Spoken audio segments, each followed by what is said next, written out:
We're going to move on to Dr. Eva Proctor from Baptist Medical Group, and she's going to talk to us about the team approach from the surgical perspective, working with heart failure cardiologists. We know we're not easy to work with sometimes. So I'm one of the heart failure transplant LVAD surgeons in Memphis, and I'm talking about the surgical experience and heart failure collaboration.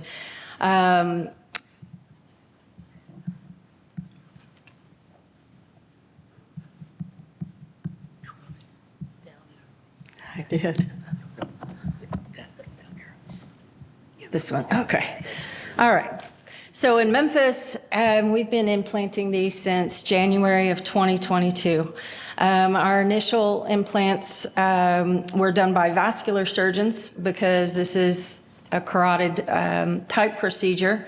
But over time, we realized that myself and the other transplant LVAD surgeon could actually implant this almost a little better because we don't get quite as technical with the dissection that our vascular colleagues like to get. So from October of 2022 to now, we've had about 75 implants as of next week. And the initial barriers to implant were using our vascular colleagues. But now that we've been working more closely with the transplant surgeons and the transplant cardiologist, the program's has increased in volume quite a bit. As we mentioned before, there's 3 elements to the barostim. 2 are implantable. One's the lead and one's the generator. And then you have the wireless programmer that's used both in the operating room and then in your office by the cardiologist. The system itself, the implantable portion, the lead is pretty small. The generators, a little bit kind of more towards the AICD size compared to what your new pacemaker generators are. So you have to remember if you do put in pacemakers, this is going to be a little bit bigger generator for your pocket. The important thing to remember about the baroreceptor anatomy is that it is in the adventitia. So that is why when you're dissecting or starting your program, that you don't want to do some extensive dissection around the internal carotid, around the carotid bulb, around the external. You really need to leave that tissue alone. Preoperative considerations. I'm fortunate that 100% of my patients are seen by maybe 99.9% are already seen by the heart failure cardiologist. And so they've already done the main studies and by the time they're referred to me, I'm just really focused on the carotid ultrasound, making sure that there's less than 50% stenosis, that you have at least one artery that's usable, that your bifurcation is not high, and by high I mean close to the jawline. Our insurance approval in our community can be sometimes a little tricky because the hospitals have done some special deals with certain insurance companies. It's gotten better over the last few years, especially because the reimbursement from CMS has improved.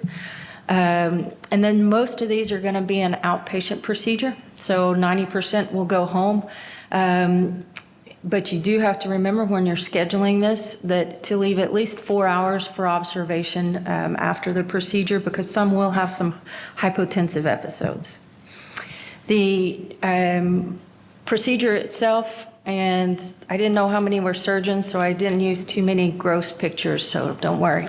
The procedure itself, you set the patient up as if they are having a carotid, but you also prep more out on the chest for the pocket. After the patient is draped, you do an ultrasound. You can locate the exact location for the bifurcation and then make a small transverse incision I'm just going to mention it quite a few times, minimal dissection around the carotid bulb and internal and external carotids. You don't really need to be mobilizing anything. You need to see the carotid bulb and you need to see the internal, and that's about it. Once that is performed, go ahead and make the pocket for the generator. It's on the, usually it's on the same side that your electrode is going to be. And once you have the generator pocket, you tunnel between the two incisions. Now the tunneling, there's no special tool. That's one thing about setting these procedures up in your programs. The surgeon actually doesn't need any special instruments for this. It's just your regular tonsil or Vanderbilt for tunneling. You do have to be careful because you are tunneling where some crossing veins are, and so just don't get too aggressive. The lead has to be connected to the generator and the generator placed in the pocket before you start testing the electrode. I may have not done that a couple of times, so it's important.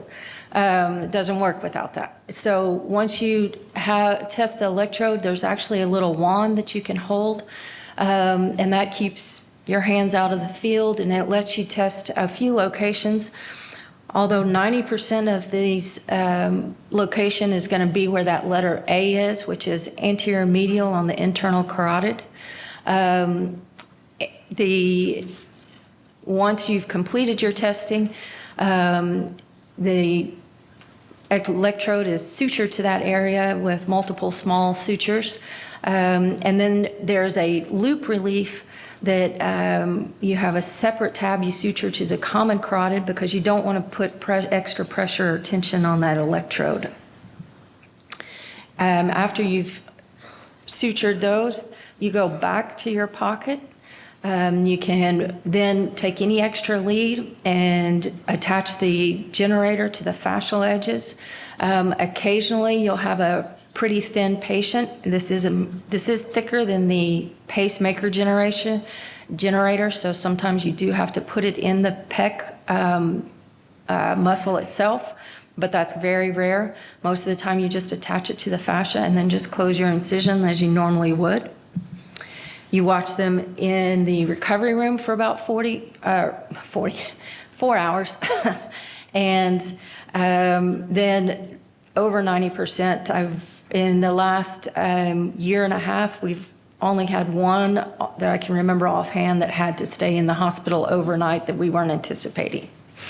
Some common considerations are you have to have an artery for implant. So you have to have an artery that doesn't have stenosis greater than 50% and ulcerative plaque, and the bifurcation shouldn't be too close to the jawline.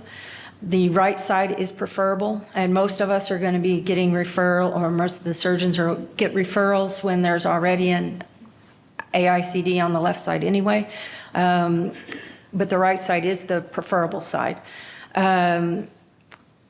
You can tunnel if you have to, but if you do that, just make sure that that lead is not, has some extra slack because you want the patient to be able to turn the head without fracturing.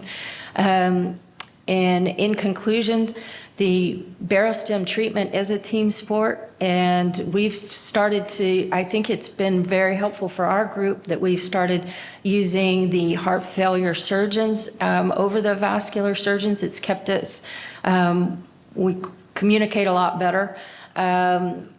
There is a slight risk of cranial nerve injury. The only real risk is more of a traction injury. So if that's the case, it would come back. Pinpointing the bifurcation will minimize your incision, and just be wary of your crossing veins. The majority of the patients are going to be treated outpatient. Fortunately, CMS has increased the reimbursements if you do have to have inpatient stay, so your administrators may not be aware of that. And I appreciate your time, and I'm going to turn it over to my colleague.